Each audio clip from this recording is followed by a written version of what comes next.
നമസ്കാരം. Tarot spiritual ഹീലിംഗിലേക്ക് എല്ലാവർക്കും സ്വാഗതം.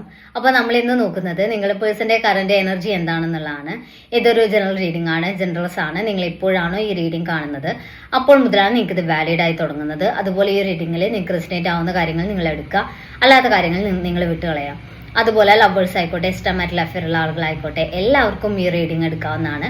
നിങ്ങൾക്ക് പേഴ്സ് റീഡിംഗ് ആവശ്യമുണ്ടെങ്കിൽ മുകളിൽ കൊടുക്കുന്ന വാട്സ്ആപ്പ് നമ്പറിൽ കോൺടാക്ട് ചെയ്യാവുന്നതാണ് കേട്ടോ. അപ്പോൾ പോസിറ്റീവ് മൈൻഡ് സെറ്റോട് കൂടി ഇരുന്നിട്ട് റീഡിംഗ് കാണും.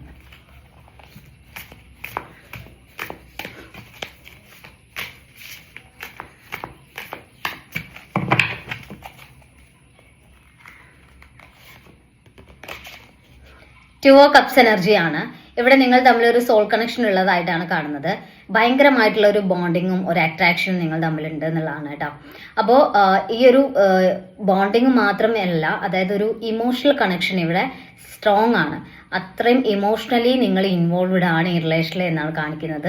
നിങ്ങളെ പേഴ്സൺ ആണെങ്കിലും നിങ്ങളാണെങ്കിലും ഇമോഷണലി ഒരുപാട് ഇൻവോൾവ് ചെയ്തിട്ട് കൊണ്ടുപോകുന്ന റിലേഷനായിട്ട് കാണുന്നുണ്ട്. നിങ്ങളുടെ പേഴ്സൺ നിങ്ങൾ എത്രമാത്രം ഈ റിലേഷനിൽ ഡെപ്തിൽ ഇൻവോൾവ്ഡ് ആണോ അതുപോലെ തന്നെ അവരും ഈ റിലേഷനിൽ ഇൻവോൾവ്ഡ് ആണ്.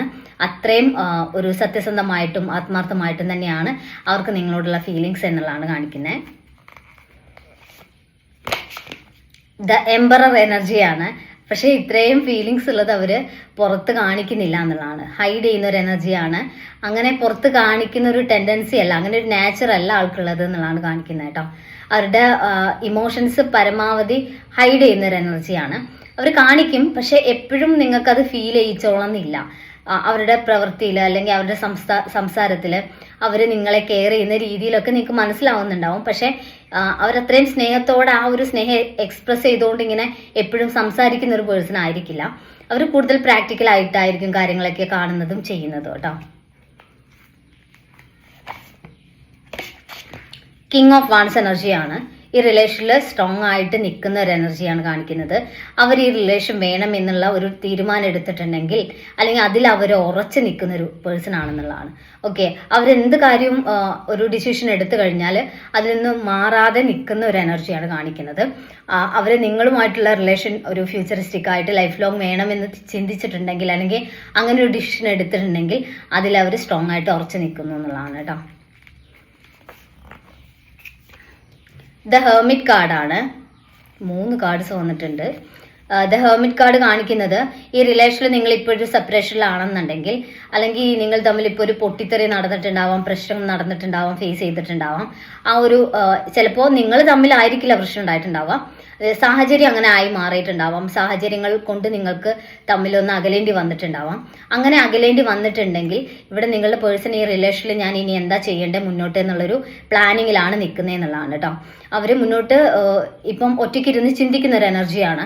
ഇപ്പം ചിലപ്പോൾ നിങ്ങളെ കോൺടാക്ട് ചെയ്യുന്നുണ്ടാവില്ല. അപ്പം നിങ്ങൾ വിചാരിക്കുന്നുണ്ടാവും, ഓക്കെ ഇവർ ഈ റിലേഷൻ വിട്ടുപോയി, ഇവിടെ ഈ ഒരു പ്രശ്നം നടന്നപ്പോഴേക്കും എന്നെ വിട്ടുപോയി എന്നുള്ളൊരു എനർജി ആയിരിക്കും നിങ്ങൾ, അല്ലെങ്കിൽ അങ്ങനെയായിരിക്കും നിങ്ങൾ ചിന്തിക്കുന്നുണ്ടാവുക.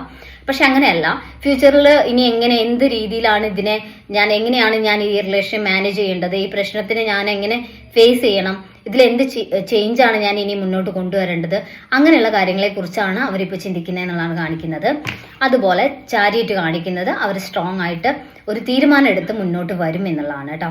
അവരുടെ ആ ഒരു കൺഫ്യൂഷൻ മാറ്റി വെച്ച് അവരൊരു തീരുമാനത്തിലോട്ട് എത്തുകയും ഇപ്പോൾ ഒരു കൺഫ്യൂഷൻ ആണെന്നുണ്ടെങ്കിലും അവരൊരു സ്ട്രോങ് ഡിസിഷനിലോട്ട് എത്തുകയും അതിനനുസരിച്ച് മുന്നോട്ട്, അതായത് അവർ ഓൾറെഡി എടുത്തൊരു തീരുമാനമാണ് നിങ്ങളുമായിട്ടുള്ള റിലേഷൻ ഒരിക്കലും എൻഡ് ചെയ്യില്ല അല്ലെങ്കിൽ നിങ്ങൾ ആളുടെ കൂടെ വേണം എന്നുള്ളത്. അപ്പോൾ ആ ഒരു തീരുമാനം തന്നെയാണ് അവർ വീണ്ടും ചൂസ് ചെയ്യുക. പക്ഷേ ഈ ഒരു ഇഷ്യൂ സോൾവ് ചെയ്യാൻ വേണ്ടിയിട്ടുള്ള ഒരു കാര്യങ്ങൾ, അതായത് ഈ ഒരു പ്രശ്നത്തെ ഇപ്പം മറികടക്കാൻ എന്ത് ചെയ്യണം എന്നുള്ള ഒരു കാര്യങ്ങൾ മാത്രമാണ് അവരിപ്പോൾ പ്ലാൻ ചെയ്യുന്നത് എന്നുള്ളതാണ് കാണിക്കുന്നത്. ഓക്കെ, അപ്പോൾ നമുക്ക് കുറച്ച് മെസ്സേജ് കാർഡ് നോക്കാം.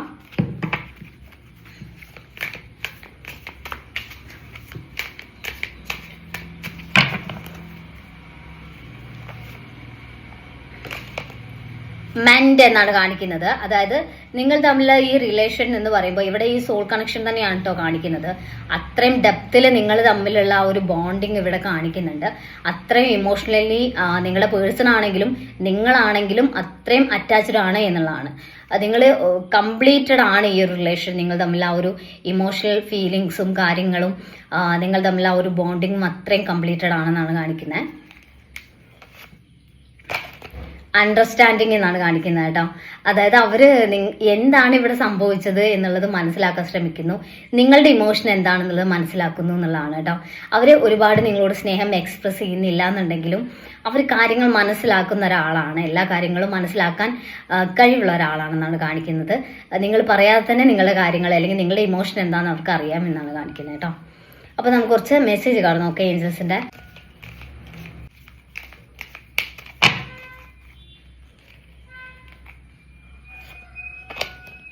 കോംപ്രമൈസ് എന്നാണ് കാണിക്കുന്നത്. ഈ റിലേഷനിൽ നിങ്ങൾ ഒരു കോംപ്രമൈസ് ചെയ്യാൻ തയ്യാറാവുക. ഇപ്പൊ നിങ്ങൾ തമ്മിലൊരു അകൽച്ച ഉണ്ടെങ്കിൽ, എന്തെങ്കിലും ഒരു അഭിപ്രായ വ്യത്യാസമോ എന്തെങ്കിലും വന്നിട്ടുണ്ടെങ്കിൽ, അത് നിങ്ങൾ തമ്മിലുള്ള പ്രശ്നം അല്ലെങ്കിൽ പോലും പുറത്തുനിന്ന് ഒരു ഇഷ്യൂ ഉണ്ടായതിന്റെ ബേസിലാണെങ്കിലും നിങ്ങൾ കോംപ്രമൈസ് ചെയ്യാൻ തയ്യാറാവുക. നിങ്ങളുടെ പേഴ്സൺ നിങ്ങളെ കണക്ട് ചെയ്യുന്ന സമയത്ത് നിങ്ങൾ അതിന് തയ്യാറാവുക എന്നുള്ളതാണ് കേട്ടോ. ആളെ കേൾക്കാൻ നിങ്ങൾ റെഡി ആവുക എന്നുള്ളതാണ് കാണിക്കുന്നത്. അപ്പൊ നമുക്ക് കുറച്ച് ക്ലൂസ് കൂടി നോക്കാം.